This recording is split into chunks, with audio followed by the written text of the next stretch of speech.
Hey guys, welcome back to our channel. In this tech tutorial video, we're going to break down for you how you can access and use the Task Manager tool on Google Chrome web browser in 2025. So let us dive into this. So guys, you don't need to access any of your browser settings here on Google Chrome.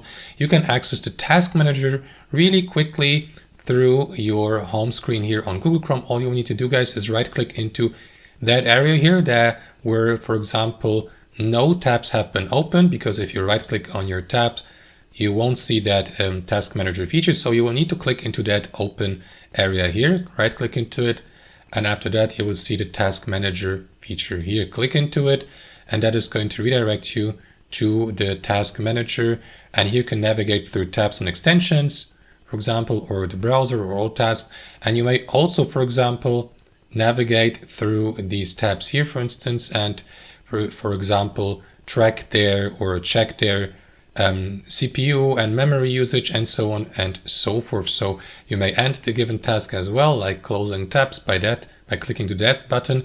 Option number 2, guys, you do click into these 3 dots here, but instead of accessing browser settings, you hover the mouse over more tools here, and here select Task Manager and do the same.